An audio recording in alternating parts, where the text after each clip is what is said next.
Hi and welcome. I'm Taylor Burrowes. I'm a coach, consultant, and matchmaker and a retired therapist. Infidelity. This is a topic that I covered about 2 years ago on a video that just blew up and became my most watched video. I thought it was about time to readdress this issue. A lot of you seem to be concerned about it or dealing with and not knowing how to perhaps forgive, perhaps forget, and move on from this level of injury in your relationship. Now, the last time I talked about it, I mentioned Esther Perel and some of her controversial opinions. So if you want to look at that video, please do. I'll link it at the end of this one. But today I want to talk about it a little bit differently. I want to talk about relationship ethics.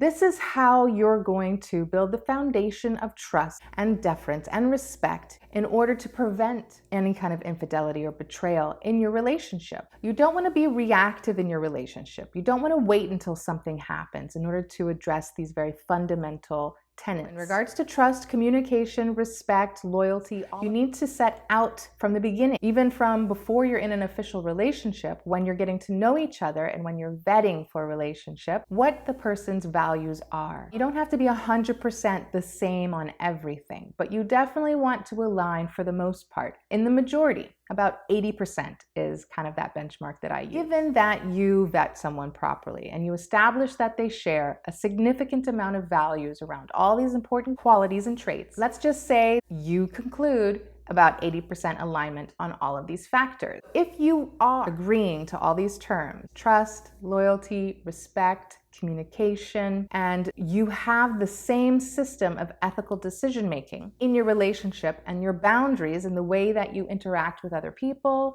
and what you share with each other, then that level of infraction, like infidelity, cheating, affairs, they shouldn't happen. Now, that doesn't mean that your partner is going to be perfect, right? There's going to be gray areas where you may not see eye to eye. You have a general policy that you're not going to be spending time alone with the opposite sex. That can be easier to determine, right? Like if someone goes behind your back and does something, even if they don't sleep with them, that's still disloyal. It's still not communicating respect to you because it violates your policies, your agreements, and your values, right?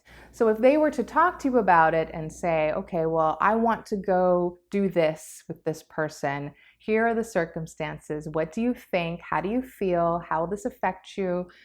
Do you anticipate any issues here? This is the kind of conversation you need to have with your partner. Now, if you have some kind of discomfort around what is being presented, give it some time. There's no rush. If something is that urgent for you to do, and it's going to take precedence over honoring your partner's feelings to make them feel comfortable and secure about the choices you're making, there's something wrong. Your priorities are skewed, or perhaps it's just illuminating that something else has higher priority for you. So maybe you're not as invested in this relationship as you need to be or as you think you are. There could be so many different examples of this. Let's go with the opposite sex friend, because this also comes up a lot. As a general policy, it's really important to respect the relationship and prevent any difficulties that will plausibly arise if you're spending time with the opposite sex. If you know people already, once you're in a relationship of the opposite sex and you've established secure, healthy relationships with them, then okay. But you need to discuss this with your partner and you need to figure out what you're comfortable with. Maybe your partner's fine with you spending time with your opposite sex friend, but maybe not. Maybe you can also figure out a plan to spend time together. You don't want your friend to feel like a third wheel, but you also don't want to need your friend over and above the confidence of your partner. Now, there may be situations where your friendship is needed. Again, you need to clear that with your partner and make sure they're comfortable with that or that they know what's happening. It's better to make sure that your friend who is single is dealing with you and your partner together. Now, if they have a significant other, that's even better. You can befriend the significant other and go through them that way. So you're doing couples dates, small group chats to make life easier so there's not like kind of side conversations that can get a little bit tricky or awkward. There may be times when it's inconsequential and that's fine, but for the most part, you don't want to be sharing intimate details about your life to the opposite sex person. It can create difficulties. So I would suggest avoiding that altogether. Don't seek out opposite sex friends. There may be some situational associations that are friendly but are not friends. You're not going to be spending time alone with them. If you have to communicate with the opposite sex for work or for your sport or for a hobby or an organization, you're going to talk about it with your partner, and you're going to make sure that you don't go out of your way to spend time alone with these people. At least you're going to be in the building, you're going to be doing whatever work you need to do together in public where people can see you, and you're not going to make arrangements to spend a lot of time with this person or communicate one-to-one. You're not going to cross the line and share a bunch of personal information either. You have to remember they're not your personal friend, they're your colleague, they're your peer, they're your mentor, whatever the case may be. Considering those two ways that you can prevent any kind of betrayal or feelings from developing outside of your relationship, you can navigate difficult circumstances carefully in order to preserve and respect your relationship. Now, if you have any kind of sexual feelings for someone, whether they're the same sex or the opposite sex, really,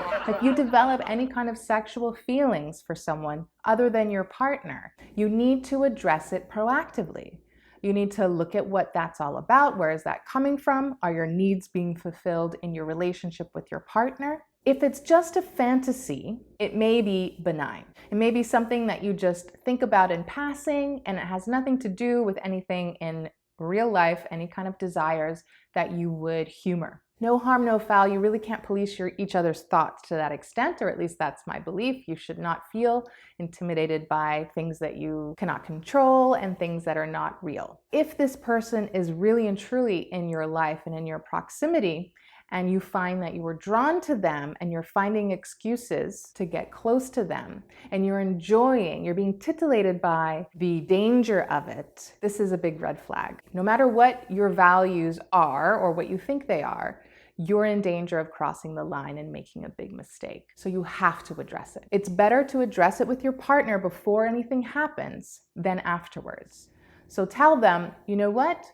I think it's better if we don't spend time with this person, or let's make sure that I'm not alone with them. Let's just do things together, or let's just take a break from spending time with them. I have started to feel a little bit of chemistry between he and I, or she and I think it's best that we sort of pull back, and why don't you and I spend some more time together? Let's explore some of our own intimacy and see if we can regroup there. And if you are in a secure relationship and your communication is already really good, then this should be a welcome, even if awkward, opportunity to grow together. The amount of respect and gratitude that your partner should feel by you coming to them with that's really vulnerable, and it's really, really brave.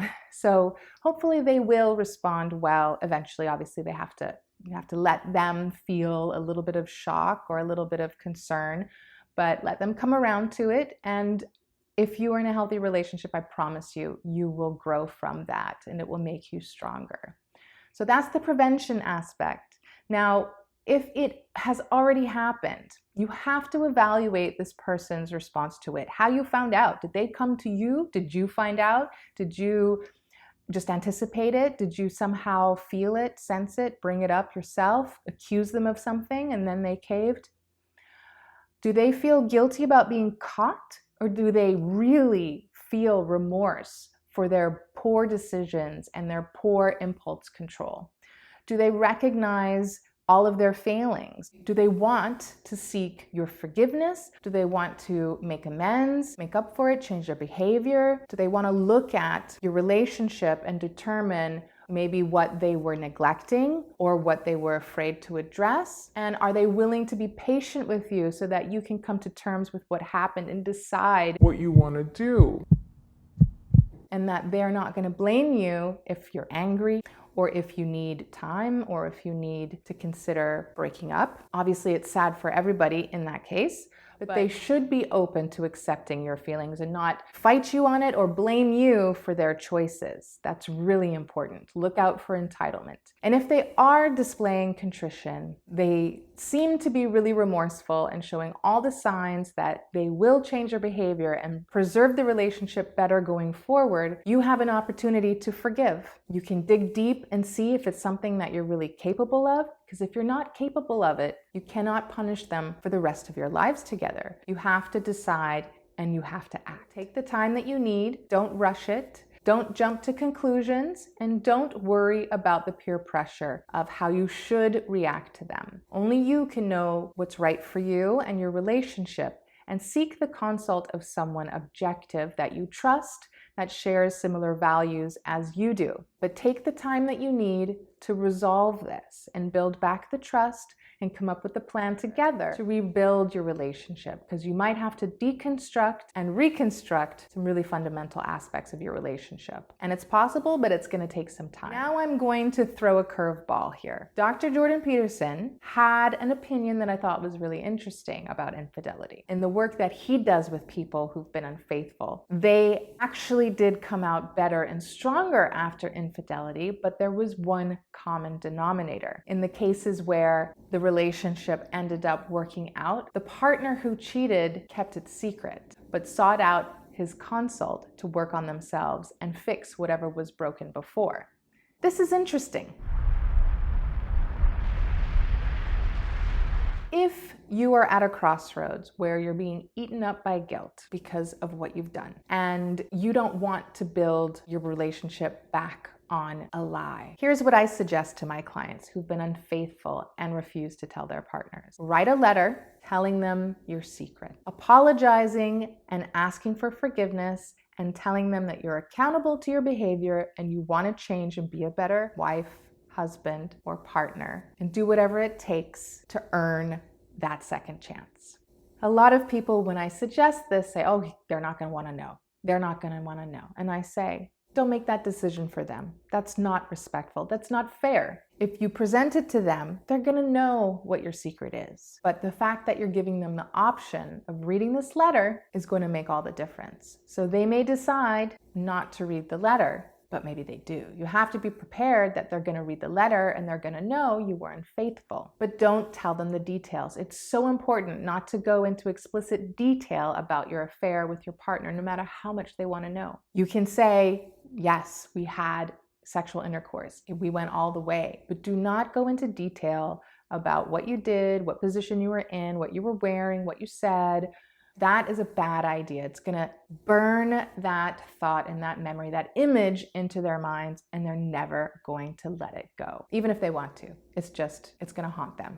Now, men and women react differently. They have different issues. Men have a very territorial response to this. It is very hard for them biologically to get over it. Unless they're kind of a cuckold personality and they get off on that, that's a bit of a fetishized response. But for women, it becomes more of an internalized insecurity for them. And it can really be difficult for her to resolve that. But I would say women have an easier time getting over infidelity, if under the right circumstances, than a man does.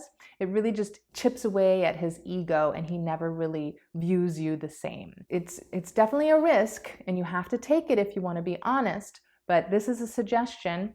Because I think a lot of those men, and I have had this happen with clients, they choose not to read the letter. So there is a 50% chance that they will not read the letter, but they know that you're being honest with them.